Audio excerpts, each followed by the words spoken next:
Okay, hello everyone. So this is video 2 for the Sony Clock. Okay.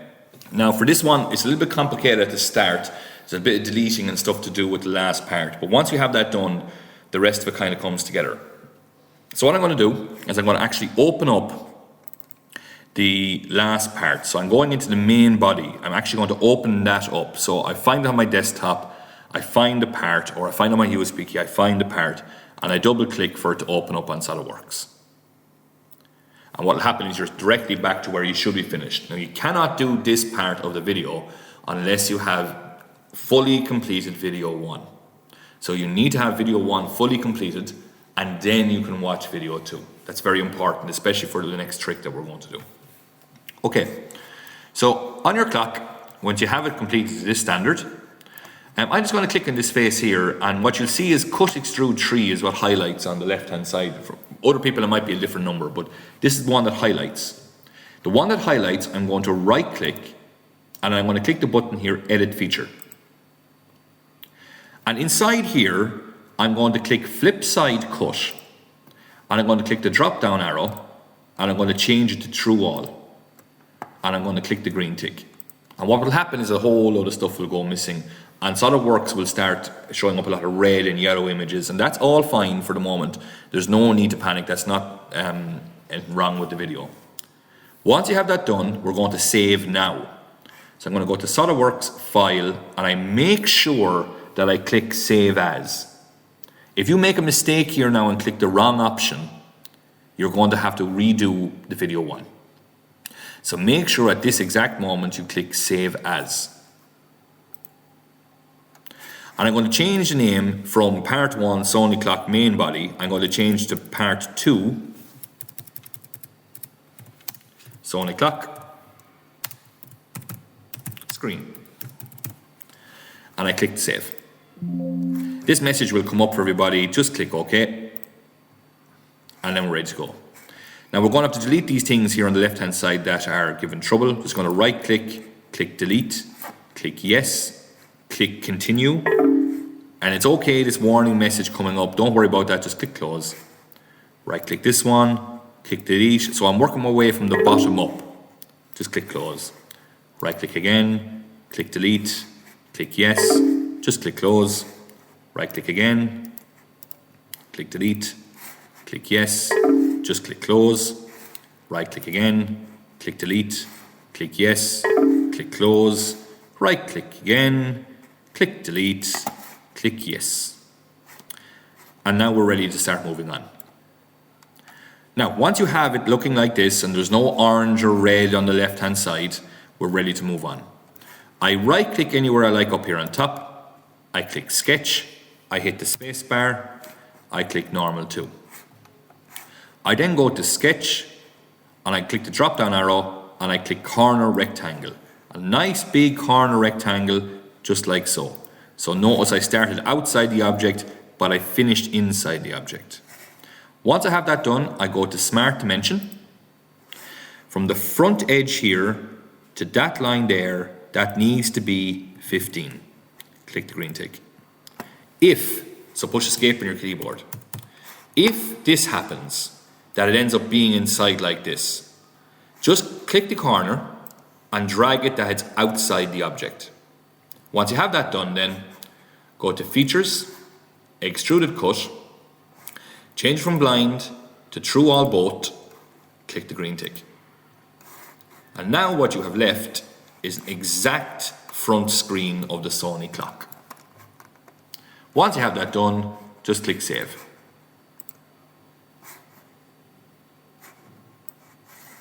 Okay, so next thing to do now is put some of the detail on the front of this. Now, there's an awful lot of detail on the front of the clock. And the temptation now is to waste an awful lot of time trying to put in every single piece of detail on the front of it. Now when it comes to the assembly stage of the video, I will show you how to put more detail in, and then it's up to yourself as much detail you want to put onto it. But really all I'm going to end up putting on the front of this clock in these videos is the rectangle where the time is displayed. There's another slotted hole underneath where the frequency is got for the radio, and then maybe the word Sony on top. We'll try and get as much of that done in this video as we can. Okay, so what we're going to do first is I'm going to spin around to the back where it's flat like this. That's very important, this flat area here. I'm going to click shell, and I'm going to change from 10 to 1. I'm going to click this face here, I'm going to click the green tick, and that will make it hollow. Okay? The curved surface is still solid, but the back is now hollow. Okay. On this flat surface in here, on the inside, I'm going to right click, I'm going to go to sketch, I'm going to hit the space bar, I'm going to go to normal 2. So we're working on the inside of the face now. I click the drop down arrow beside rectangle, I click center rectangle, and anywhere I like inside here, I draw a rectangle.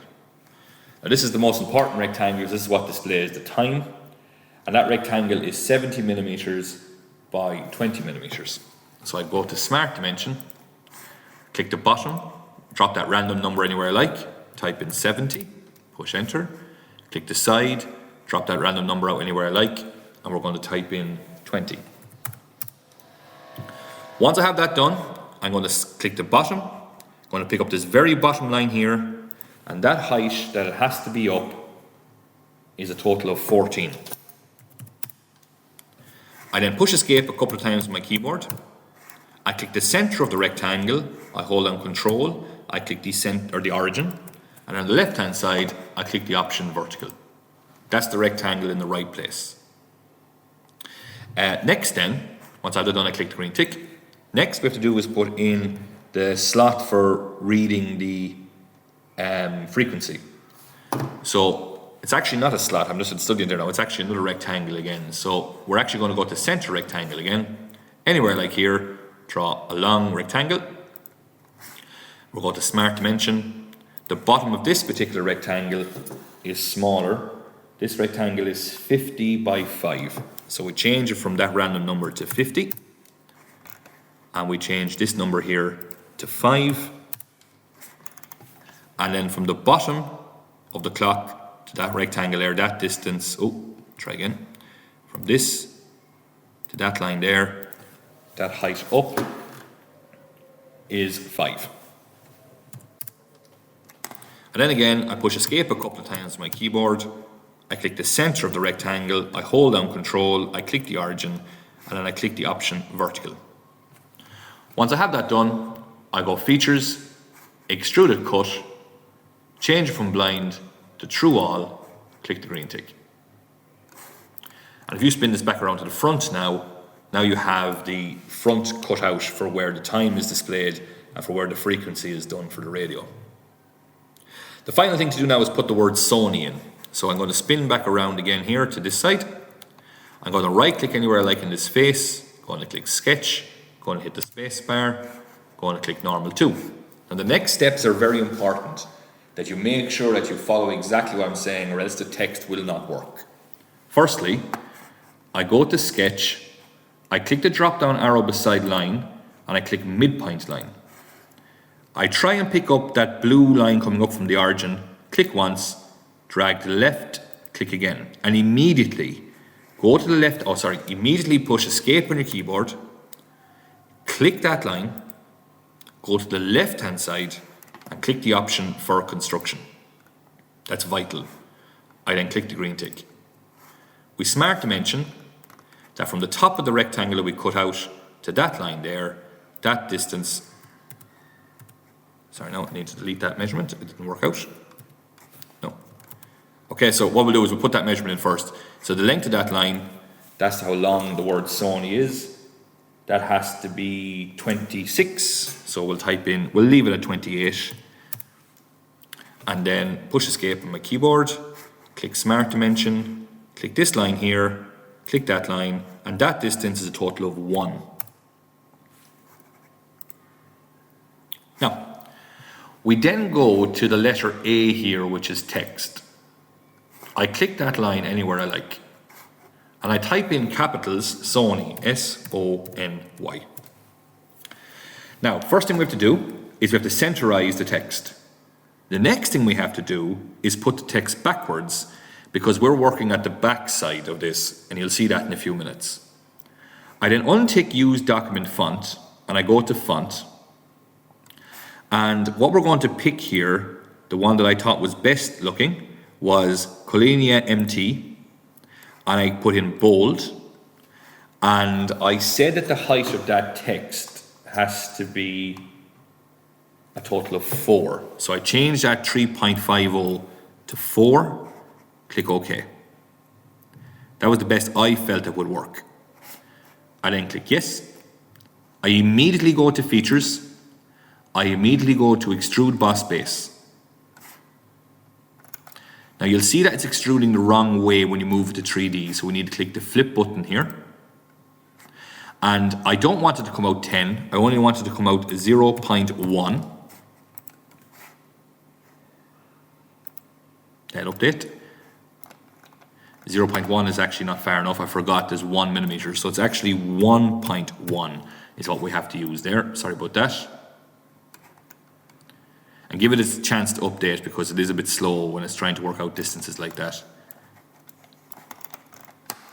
So just double checking that looks good. Once I have that done, I click the green tick. And then click anywhere here to remove the orange, and you'll see now that you have the word Sony on the front of your clock. Once you have that done, it's time to save this now.